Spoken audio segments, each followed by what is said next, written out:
Bonjour chers collègues, bonjour chers concitoyens, bonjour frères africains. Alors, on revient pour une nouvelle vidéo concernant le livre de Sun Tzu sur l'art de la guerre.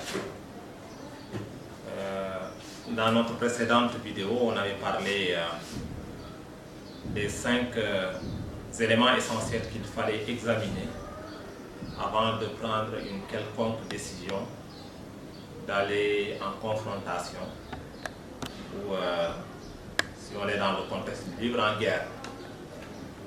Et Sun Tzu nous avait dit que la guerre est une affaire sérieuse de par ses conséquences qui peuvent être désastreuses, mais aussi qui peuvent contribuer à l'essor, à l'agrandissement et même à la survie du pays, de l'empire. Sun Tzu nous dit par influence, j'entends ce qui fait que le peuple est en harmonie avec ses dirigeants. C'est une phrase sublime qui mérite d'être répétée.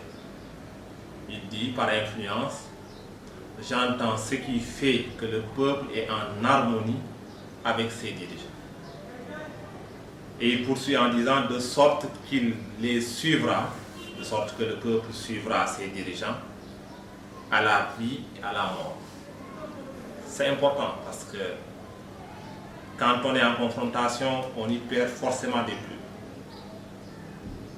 Tout humain est prêt à perdre des plumes. Et prêt même à sacrifier sa vie si c'est nécessaire. Mais à quel prix? Et c'est ce prix-là qui est un élément immatériel, mais qu'on peut quantifier par l'influence, le charisme des dirigeants qu'ils ont vis-à-vis de leur population. Et si on reste dans le cadre d'un syndicat, c'est l'influence morale que le leader a, de sorte que ses militants sont prêts à le suivre dans toute confrontation qui se profile devant eux. Alors, il dit de sorte qu'il les suivra à la vie et à la mort sans craindre de mettre ses jours en péril. Et ça, c'est vraiment fort.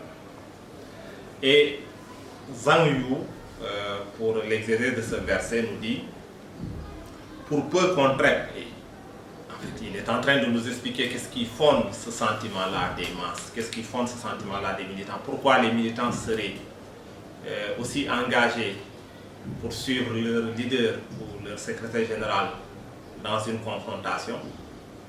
Il nous donne un peu la recette. Il nous dit, pour peu qu'on traite les gens avec bonté, il faudrait que le leader puisse traiter ses collaborateurs, ses militants, ses concitoyens avec bonté. C'est le premier élément. Mais aussi avec justice. Et ça, c'est le plus essentiel d'ailleurs. Avec bonté et justice, mais aussi avec équité, et qu'on leur fasse confiance. Voici les éléments qui constituent la base d'une influence qu'un leader peut avoir sur ses militants, sur ses concitoyens, sur ses collègues. C'est la bonté, la justice et l'équité, mais aussi que vous fassiez confiance à vos collaborateurs, que vous fassiez confiance à vos militants. Ça fait quoi? Ça fait que l'armée aura l'esprit d'équipe. Et ça, c'est la condition essentielle pour toute victoire. L'esprit d'équipe.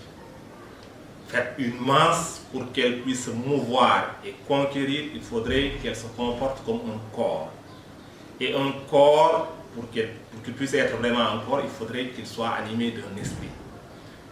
Pour le cas d'un mouvement, c'est un esprit d'équipe, c'est un idéal commun. C'est une cohésion sociale entre les différents membres de ce groupe. Et ça, le leader a un grand rôle d'animation. C'est comme l'entraîneur d'une équipe nationale, c'est comme l'entraîneur d'une équipe quelconque d'ailleurs. Et pour qu'il puisse avoir cette influence-là, il lui faut de la bonté, être juste, équitable, mais aussi faire confiance à ses collègues ou à ses militants. Ça fait que l'armée aura un esprit d'équipe. Et tous seront heureux de servir leur chef. Il est dans une période où voilà, c'était des empires. Et il nous cite le livre des mutations, c'est un livre ancien chinois, qui dit « Tout à la joie de surmonter les difficultés, le peuple oublie le danger de mort. » Et ça, c'est fort. Tout à la joie de surmonter les difficultés, le peuple oublie le danger de mort. Aujourd'hui, on prend un exemple contemporain, c'est les États-Unis d'Amérique. Vous interrogez n'importe quel Américain, vous vous rendez compte qu'il a un sentiment fort d'appartenance à l'Amérique. Il est animé d'un esprit de corps qui se matérialise souvent par sa volonté et son désir profond. Donc, c'est très important. C'est l'élément le plus important pour gagner toutes les victoires, pour gagner tous les combats. Il faut un esprit d'équipe. Mais pour avoir un esprit d'équipe, il faut un leader qui inspire confiance, qui a une influence certaine sur la masse ou ses populations. Alors, on va donner un exemple pour étayer ça. On va prendre, ce sera l'occasion de découvrir une partie de l'histoire du Sénégal. Et il s'agit du mouvement Toubna. C'est un mouvement du XVIIe siècle qui est venu de la Mauritanie. Bon, pour ceux qui connaissent l'histoire de la Sénégambie, en réalité, c'est les Blancs qui nous ont trouvé des frontières. Mais entre le Sénégal et la Mauritanie, c'est un même peuple, disons, de la Mauritanie au Mali, du Niger, Côte d'Ivoire, Sénégal, les Guinées, etc. C'est un même territoire et c'est ça, c'était le nid des empires, hein, du Ghana, du Mali et finalement de l'empire Songhai. Il y a un mourabite, disons un marabout qui s'appelait Aboubakr ibn Abraham et c'est lui qui avait fondé, bon, il avait pris le titre de Nasruddin en faisant référence au titre de Youssouf Tachidine qui était un des leaders ou le leader du mouvement des Almoravides qui était aussi dans la zone. Il avait fondé un mouvement qui s'appelait en arabe Daoul Tauba et en wolof on disait Diamono Bourou-Djulit. Voilà, c'était le mouvement Toubna. Et il y a des travaux, je vous renvoie aux travaux de Boubacar Bari qui est un des spécialistes de l'histoire de la Sénégambie, mais aussi pour aller plus loin, son contemporain qui était Louis Moreau de Chambono, qui était le directeur du comptoir commercial du Sénégal. Alors, il y a d'ailleurs une bonne partie de son histoire, nous l'apprenons par celui Moreau de Chambono. Il a mis en place un État issu d'un mouvement djihadiste, disons-le comme ça, bon, mais en réalité, ce n'est pas le djihadisme actuel qu'on connaît. Et il a, durant 4 ans, interdit la vente des esclaves, la traite des esclaves dans toutes ces zones-là de la Mauritanie au Djolof, au Grand Djolof. Et de Grand Djolof, vous comprenez que le Cayor en fait partie. Alors, comment est-ce possible qu'un marabout quelconque puisse mettre en place un mouvement qui puisse interdire pendant 4 ans la vente des esclaves?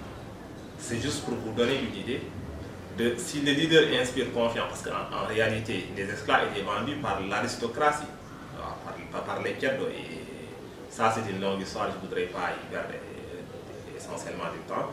Et c'est pour mettre en illustration que quand un leader a une influence morale sur la masse, il est capable de faire des choses inespérées.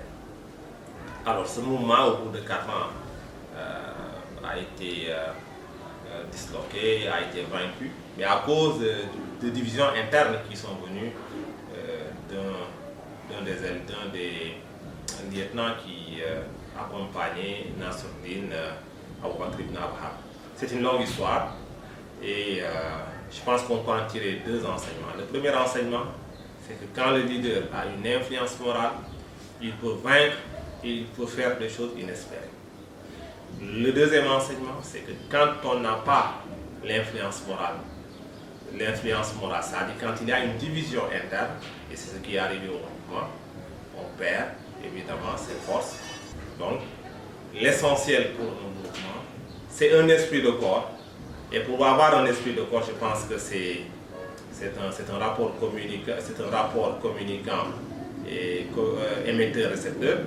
Il faudrait que l'émetteur soit d'une grande influence, mais aussi que le récepteur ne soit pas aussi manipulable et soit à un niveau d'éducation assez élevé pour qu'il puisse être toujours en harmonie avec les dirigeants. Donc l'essentiel, c'est qu'une fois que le dirigeant a des qualités, il faudrait que ses administrés ou ses militants puissent être en harmonie et ne pas se laisser à une quelconque manipulation et que l'harmonie puisse régner entre les deux parties et ils seront assurés de gagner tous les combats, en fait toutes les batailles qui seront devant eux.